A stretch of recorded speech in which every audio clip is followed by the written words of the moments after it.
Good morning. Today I am going to discuss one of the most important topic of political science, the federalism. This topic is important for class 10 students as well as equally important for those students who are preparing for state civil services examination and Union Public Service Commission examination. After watching this video, you are in position to explain the meaning of federalism and you are also able to explain its key feature. So let's start with what is federalism. Before starting federalism, I like to I like to help you to understand about two types of government. One is federal government and second one is unitary form of government. In this video, I concentrate on federalism. So let's start with what is federalism. Federalism is a form of government in which power is divided or shared between a central authority and its various constituent units. Usually, federalism has two levels or tiers of government. One is for the entire nation, and this government is responsible for providing better administration for entire country. And one more point we can add here, central government govern, frame laws on subjects which are of national importance. Second form of government is known as, or second level of government is known as state government or provincial government. And this government is responsible for administering a specific province, and state government are given power to frame laws on those subjects which are of provincial importance. And one more point we can keep in our mind here, that these two levels of government are independent. They are not subordinate to higher authority. Each tier of government govern their specific area, specific province as per the provision discussed in Constitution of the nation. Now try to find out from where this word federalism emerged. The word federalism has its root in the Latin word foedus, F-O-E-D-U-S, which means treaty or agreement. Exactly, because two or three tiers of government is nothing but a sort of agreement, sort of treaty among state and the province. And under this treaty, we have just discussed that each level of government is equally powerful, equally independent. Now, take some example of the states, nations in the world which are practicing federalism. USA, United States of America, Canada, Belgium, India are some example of states which are practicing, which are following federalism. Now, if you try to find out some specific difference between Indian federalism and federalism practiced in USA, Canada, you find that in USA and Canada, there are two levels of government. But in our country, there are three tiers of government. Another example of nation where three tiers of government prevail is Belgium, right? In India, the third tier of government is local self-government. Whereas in Belgium, the third tier of government is known as community government. Now, before starting the key features of federalism, we try to understand or we try to compare unitary form of government with federal form of government. As the name suggests, unitary. Unit means one. That means unitary form of government refers to a government in which only one level of government exists. That means central authority. If any other institution exists, that institution did not enjoy independent power of governance. That level of government, that institution of government function directly on the command of central authority. And it is true, in today's world, it is not possible to govern a country from one center.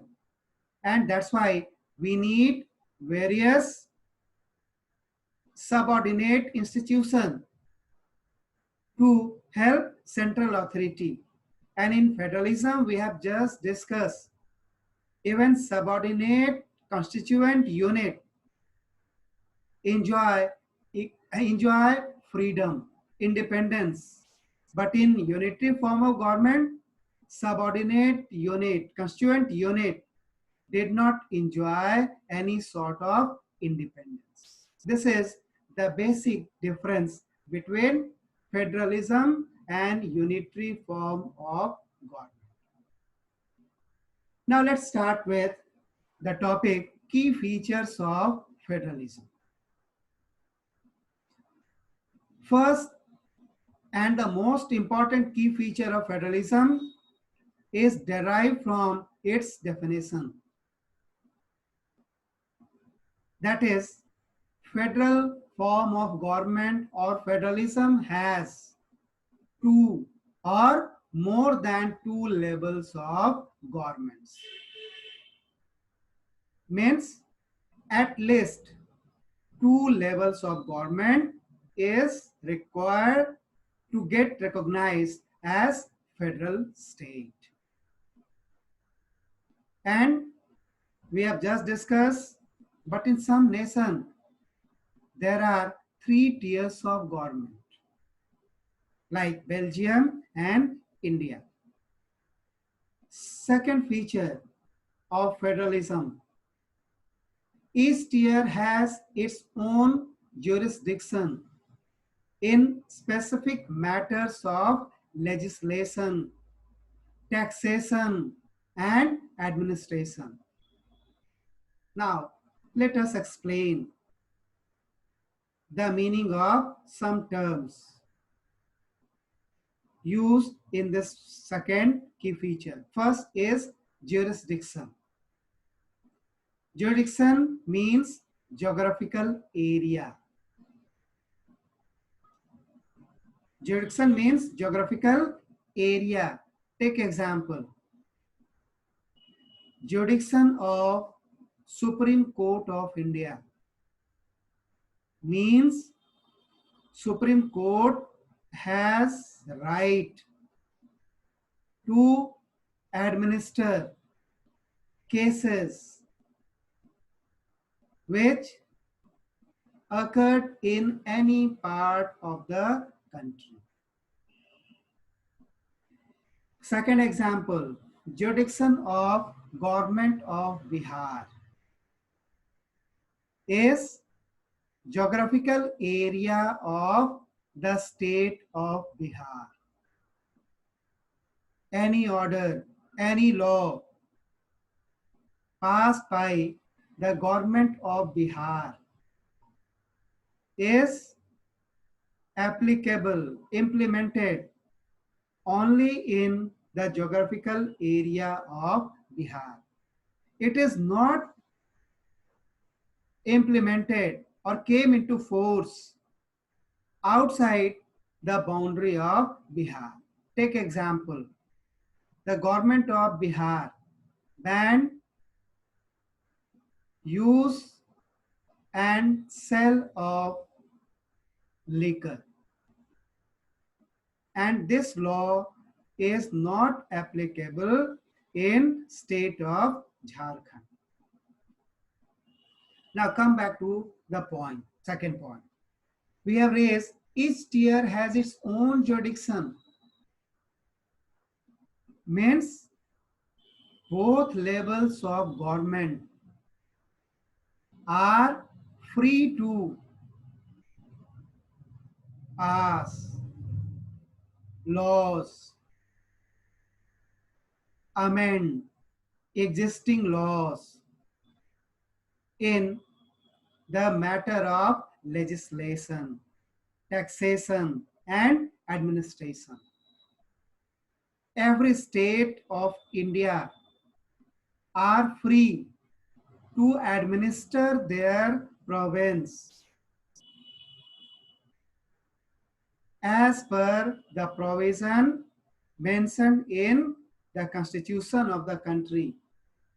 And if needed, they are free to bring some change in the prevailing existing system.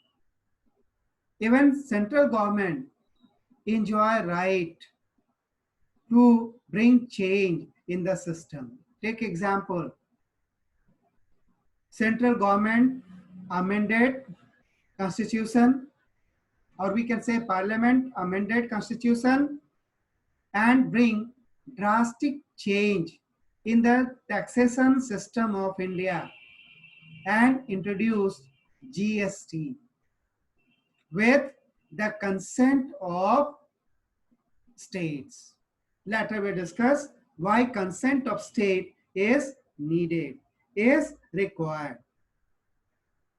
Third key feature, existence and authority of each tiers of government is constitutionally guaranteed.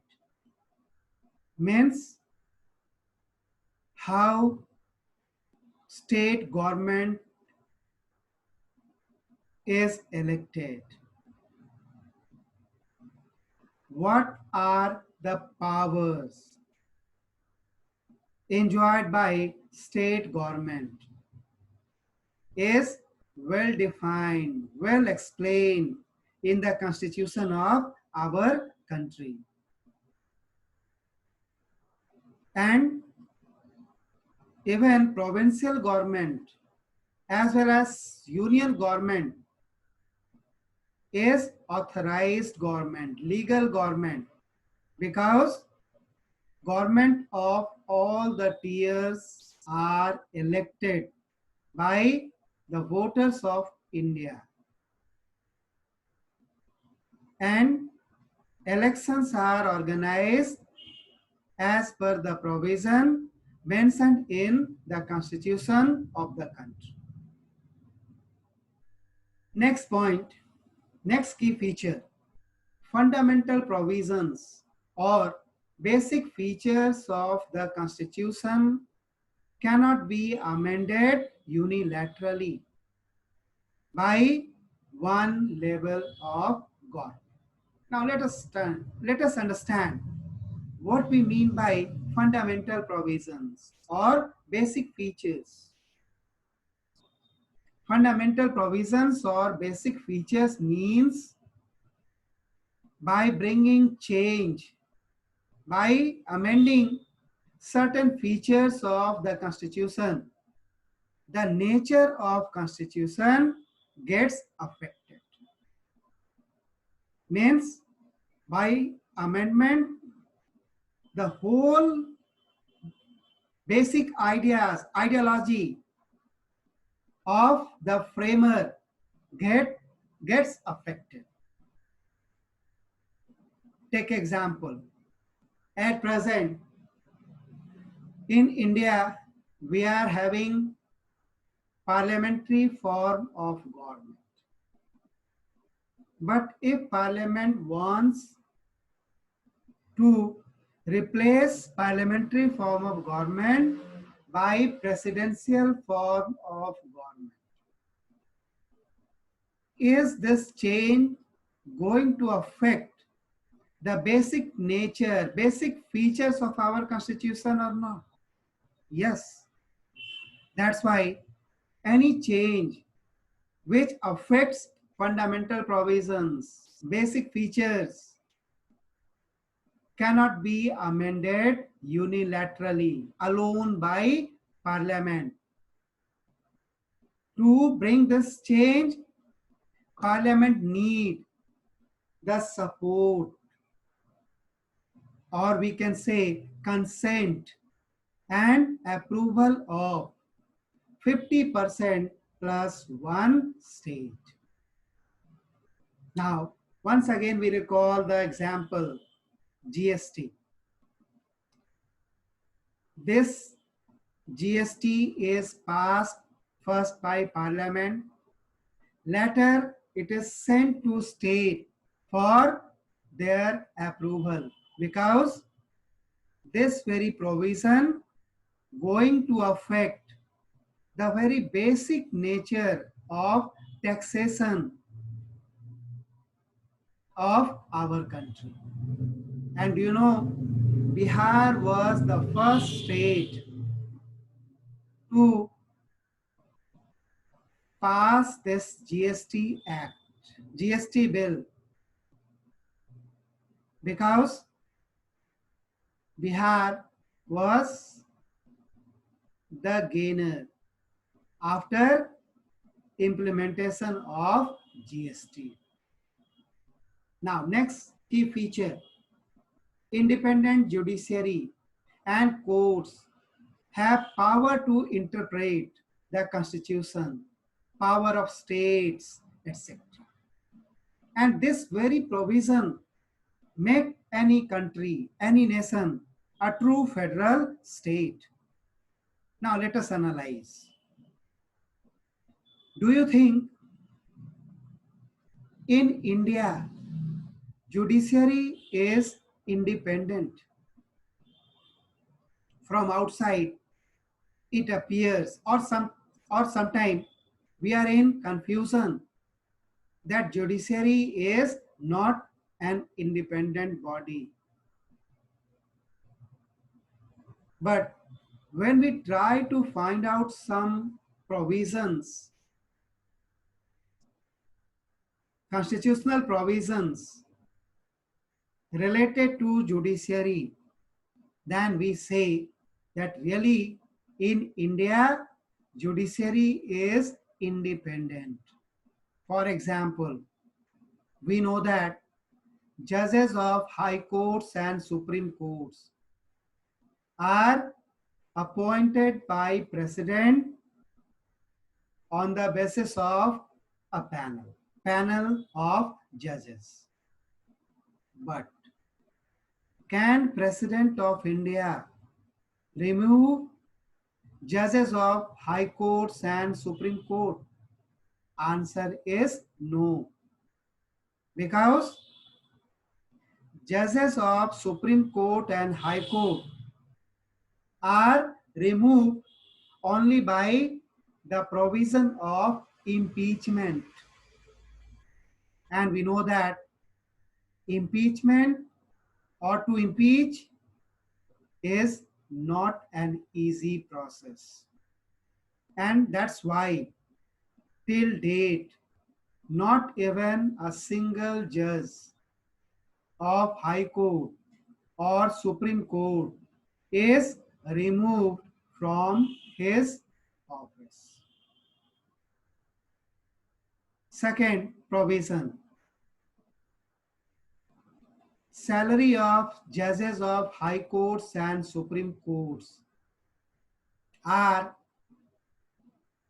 remain unaffected even during financial crisis, because their salary and allowances are charged from consolidated funds of India. Now, after discussing these 2 points, we can safely conclude that removal process of judges of high courts and supreme courts are very difficult, only to provide freedom, a sort of confidence, faith, security of service to judges of high courts and supreme court. And second point, help us to conclude that their salaries and allowances are not cut in normal circumstances like financial crisis, maybe to ensure financial autonomy to judges of high courts and supreme courts. But one point we can say here, that judiciary of India is not as independent as the judiciary of USA. In India also, Supreme Court use judicial review to review those cases, those changes made by Parliament, which they claim are beyond the jurisdiction of Supreme Court. Then Supreme Court passed an order and said that there is no laws, action of government is beyond the jurisdiction of Supreme Court or judiciary. And that's why they introduced or adopted the provision of judicial review. And this make our judiciary independent. And now come back to the point. It is judiciary who enjoy power to interpret constitution, powers of state government, powers of state and central government, or are free to settle any disputes emerged between state and state, between central versus one state, or central government versus group of state, right? And this certainly make federal system more and more powerful. Sixth key feature,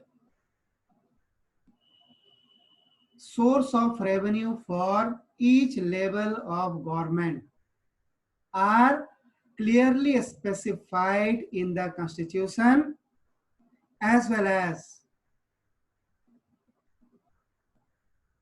approved by constitution. Means each tier of government is free to generate, raise revenue from the available resources in their state. As we know that revenue capital is the main point of conflict between two tiers of government, between two institutions or more than two institutions. And once both level of government is autonomous, financially autonomous, means they are really free to take independent decision. They are really free to plan independent project for the development of their individual state. Next key feature, federalism or federal form of government has dual objectives. First, to safeguard and promote unity and integrity of the nation. Very important feature. To safeguard and promote unity and integrity of the nation. One example, Belgium transformed its system from unitary to federal only to save the unity and integrity of the Belgium, because around 70s there was conflict between French speaker and Dutch speaker, and it appears that country was going to be seceded into two new nations, one inhabited by French and second inhabited by Dutch. But thanks to the leaders of Belgium who saved the unity and integrity of the nation by adopting federalism in Belgium. In India also, we can say problem of Kashmir, problem of Punjab, problem of Northeast were solved, and unity and integrity of the country was safeguarded by then elected government of our country. Second, objectives, to accommodate regional diversity, cultural diversity, and linguistic diversity, and all other type of diversity. Take example of India. India is a country where different linguistic group of people are living. People of different cultural identity are living.